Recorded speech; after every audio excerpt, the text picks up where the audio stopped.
So you're really a 90s fan. Okay, Ted Kaczynski, here's some more stuff for you. Stop it, you sicko! It's I Love the 90s, Part 2. The flicks.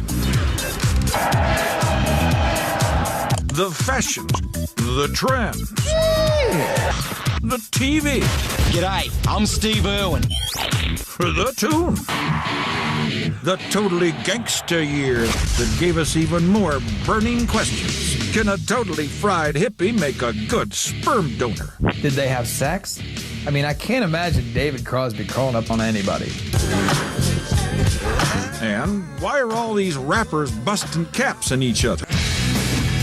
The answers to those questions, plus, if they're talking about menstrual cycles, it must be seventh heaven. And move over, Mary Lou. Bella loves Carrie. Because you still love the 90s. Because you're still using that Caesar cut to mask a rapidly receding hairline. Hail Caesar. Admit it. This is 1996, Part 2. I love you! You can do it. You can do it. And little Carrie Strug was like, okay. Right. What the hell is that guy thinking? You ever seen a real crocodile? In the wild? I seen real crocodile. I mean, even if they were to just like scratch you, they're scratching a piece of you out of you. Today, I'm gonna French kiss a scorpion. See how far I can get. Maybe I can get to third base. Ah, crikey. Ah! Ow, ow, ow. Nearly removed my nipple. Crikey. Bye, crikey! Have a look at this. I haven't got any teeth, but that... See this? If he were to eat me, that's it. He's already pooping me out, hasn't finished eating me. You know what I'm saying? Is that the one that they called Shakespeare's Romeo and Juliet? That was a pathetic commentary on the ignorance of the society that they had to call it Shakespeare's Romeo and Juliet. What's it gonna be? DJ Jazzy Jeff's Romeo and Juliet? It was Romeo plus Juliet. Equals box office gold. Starring Claire Danes and Leonardo DiCaprio and the fabulous Zach Orth. The dog of the House of Capulet moves me! Check, you'll see Zach Orth is in Romeo plus Juliet. Romeo and Juliet. I thought the writing was good, but it felt a little dated somehow. I don't know, not very fresh. I've heard it before. The love I bear thee can afford no better term than this. Thou art a villain. Two houses, both alike in dignity, where civil blood makes civil hands unclean. I actually think he'd have been better as Juliet, to be quite honest, because I think he was a bit girly at that point in his life. You're lovely, so are you. Our parents don't get along. Let's kill ourselves. All right. That's basically the plot of Romeo and Juliet.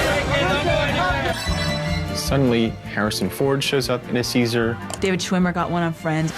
Mr. Bean, that's really just the dumbass haircut.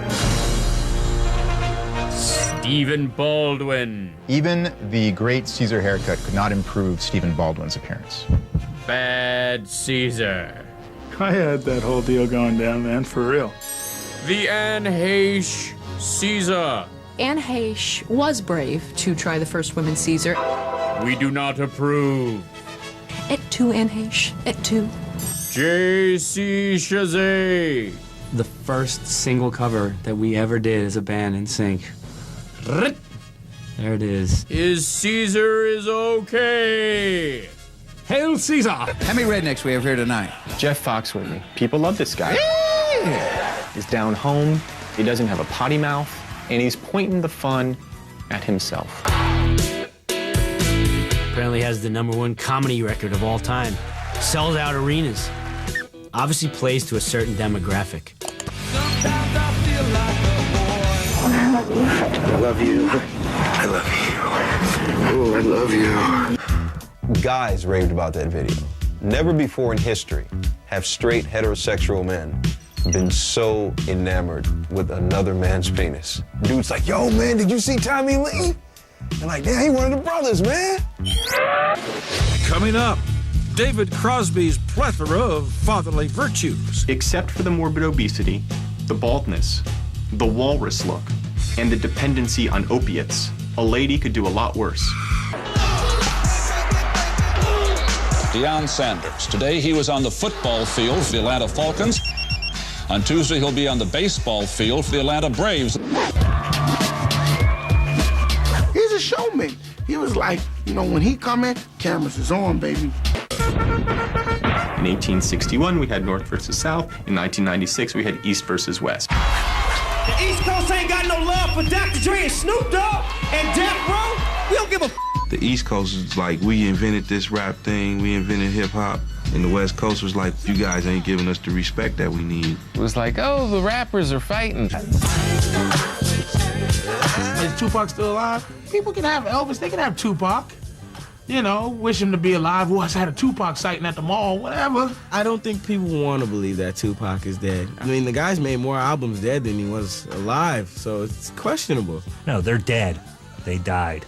He probably wasn't even that cool. If I think Tupac was cool, white guy, kind of balding, if I think you're cool, your career's over anyway. What the hoo-the? He first was on Singled Out and was really fun, good-looking girl. Stop it, you sicko! And then she did a show for MTV, a sketch show. She's super, super hot and then actually funny. You know, certainly funnier than most girls that have ever been in Playboy. Jenny McCarthy was really every guy's wet dream, just voluptuous and sexy and silly. And any girl that will fart and laugh about it, you know, you're halfway home, because that usually takes a year of intimacy to build up to that moment. That's kind of cool for about 10 minutes, but then you kind of want your hot girlfriend to just be a hot girlfriend. Like, save some of the mystery, baby. Except for the morbid obesity, the baldness, the walrus look, and the dependency on opiates, a lady could do a lot worse, because he can harmonize. Coming up, shocking similarities between the Unabomber and a certain someone. I thought the sketch looked nothing like me. I have no idea what they're thinking. I thought when I got arrested in cavity search, that was totally inappropriate. Next on I Love 1996, Part 2. But first. Hey, what's this? A letter shaped like a bowling ball. Unabomber had this sort of manifesto that corporate America was destroying the world's environment. He thought that technology was ruining things. And if only he had really hung on until... A Unabomber really looks like every young guy at a Hollywood party. This guy right here. Yeah, hold on. Yeah, I told you guys to be here like at 10. This is the honest to God truth. What I remember was that it looked exactly like Weird Al Yankovic. And for a while I was like, what if Weird Al is the Unabomber? Wouldn't that be awesome? I thought the sketch looked nothing like me. I have no idea what they're thinking. I thought when I got arrested in cavity search, that was totally inappropriate. I think Riverdance was popular in the same way a house fire is popular. You're just watching it going, what is going on exactly? It's like their upper body is so still, but their legs are like ding, ding, ding, ding, ding, ding, ding, ding, ding. Ha! Tap, tap, tap, tap, tap. I found it kind of freaky. That was the first dance that no black person could ever do. Y'all got us on that one. It was a phenomenon. People loved these tap dancing. It was a very exciting show and made Michael Flatley a big star. And then he betrayed the Riverdance and he left them. Michael Flatley was elevated to the position of Lord of the Dance.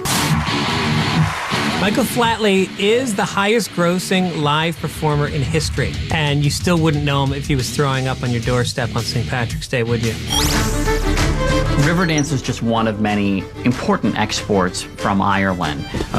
Cable knit sweaters, dark beers, potatoes, and of course, Lucky Charms cereal. Today, Lucky Charms 101. Rainbow color Lucky Charms. 3-leaf clover. A ducky. Ha ha ha ha! The dad is a minister. His wife, I guess, is a homemaker. And they have a whole passel of kids. So there's always some kind of heavy issue. You're not a freak. You'll start your period? It was a very special seventh heaven. They hit all these really serious issues, and that's what you do on the WNP network. But I would be whiny too if my dad was a preacher. For everything, there is a season. Why not just cut out the whole Reverend's family in Seventh Heaven and get straight to the meat of the matter and just give Jesus his own sitcom? Couldn't be like God's house, God's surprise, full God. It's getting crazy at God's house. What's God gonna do? How about I'm the man? Coming up, before she was Esther, Madonna was Evita. Evita, Evita, Evita. I love Evita. I grew up listening to that soundtrack. Basically, it told the story of how she started out as a hoe and then became the first lady of the country. Oh, Evita. You know what was sad about her? Apart from she was a horrible right-wing fascist, she died so tragically young and then was played by Madonna, who was fabulous. People in Argentina were aghast. Madonna Ciccone is going to play Eva Perón, our Evita. The Argentinians were up in arms. I remember there were actually signs, Madonna go home. People were freaked out that Madonna was playing this national Argentinian hero. Yeah. I think Evita put the Latin love bug on her, you know what I'm saying? That's why she had the Latin baby. Madonna said, you know what? I want to have a baby. I'm not married. I'm getting older. I'm going to screw my trainer and have a baby. Carlos Leon. Wasn't he a dancer, choreographer, trainer? Something. Did he have a profession? I think she learned they are sassy, and they are good, they're so hot, and they're smart, and they work hard, and good people. Definitely into her Latin lovers, isn't she? I think I must have been Latin in another life. Now they do the